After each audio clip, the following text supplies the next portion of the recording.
اس پروردگار نے اتنی نعمتیں دی، پھر اس کو دنیا کے اندر رزق بھی دیا. اب اگر اس کے در سے کوئی رخ پھیر کے پیچھے ہٹتا تو آداب شاہانہ کا تقاضا تو یہ تھا کہ اس کو پیچھے سے دھکا بھی دیا جاتا، ایک لات لگا دی جاتی، تو اس در کو چھوڑ کے کسی اور کی طرف جاتا ہے، دفع ہو، میں نے اس در کو تیرے لیے ہمیشہ کے لیے بند کر دیا. مگر پروردگار کو ایسا ہرگز نہیں کرتے. کوئی بندہ اللہ کے در کو چھوڑ کے چل بھی پڑتا ہے، اس کو بھی پیچھے سے آواز آتی ہے، یا ایھا الانسان ما غرک بربک الکریم. وہ انسان، تجھے تیرے کریم پروردگار سے کس چیز نے دھوکے میں ڈال دیا؟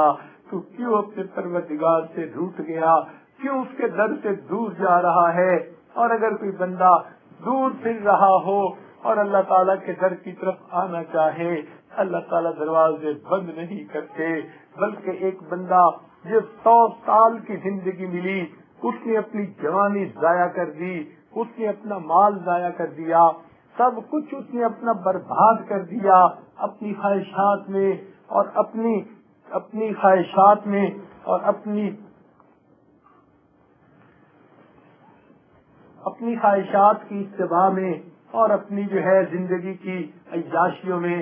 اب اگر وہ بندہ اپنے پروردگار سے جو ہے صلح کرنا چاہتا ہے، بوڑھا ہو گیا، رشتہ دار سب دنیا سے فوت ہو گئے، اس کا گھر نہیں، اس کا در نہیں، اس کا کوئی ولی وارث نہیں، کوئی کھانا بنا کے دینے والا نہیں، لوگوں سے مانگتا ہے وہ دھکے دیتے ہیں، کوئی پاس بیٹھنے نہیں دیتا کہ یہ بوڑھا تو ہر وقت کھانستا رہتا ہے، کوئی اس کی بات نہیں سنتا، اب دنیا میں اس کی کوئی اوقات نہیں ہے. اب اگر یہ بوڑھا عمر کے اس حصے میں جب یہ 100 سال کا ہو گیا، جب پلائی بھی نہیں، جب عقل بھی پوری نہیں، سماج پوری نہیں، منہ میں دانت نہیں، پیٹ میں آنت نہیں، جسم میں طاقت نہیں، نہ مال ہے نہ حسن و جمال ہے، اب کچھ بھی اس کے پلے نہیں، یہ اس وقت بھی اگر یہ سوچتا ہے کہ میں نے اپنے رب کو منانا ہے، اور یہ اس حالت میں کانپتا ہوا اپنے پروردگار کے گھر کی طرف چل کے آتا ہے، تو پروردگار کی طرف سے اس کے لیے فرمان ہے، اگر یہ ایک بالش چلے گا میری رحمت اس کی طرف 2 بالش چلے گی، وَإِنْ أَتَانِي يَمْشِي، اور اگر وہ چل کے آئے گا أَتَيْتُهُ هَرْوَلًا، میری رحمت اس کی طرف دوڑ کے جائے گی.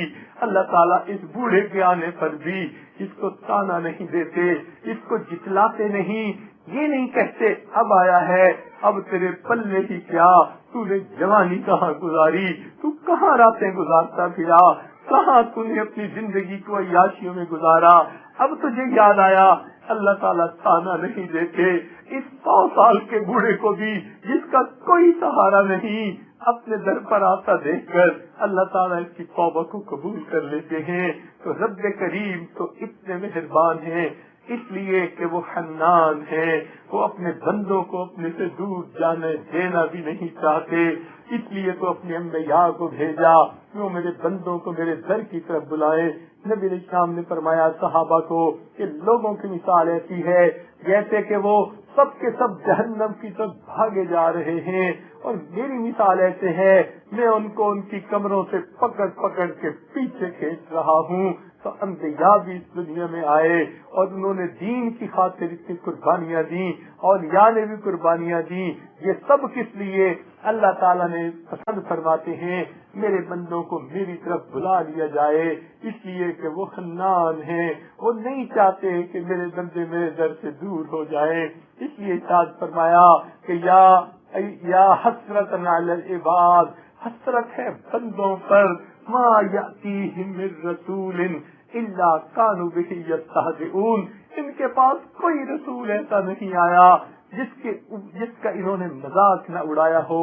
تو پہلے دور میں انبیاء کا مذاق اڑایا جاتا تھا، آج کے دور میں انبیاء کرام کی سنتوں کا مذاق اڑایا جاتا ہے. ذہنیت ان کی بھی وہی ہے جو پہلے والوں جیسی ہوتی ہے. دوسری جگہ پر فرماتے ہیں الم اعہد الیکم یا بنی آدم اللہ تعبدوا الشیطان انہ لکم عدو مبین وان اعبدونی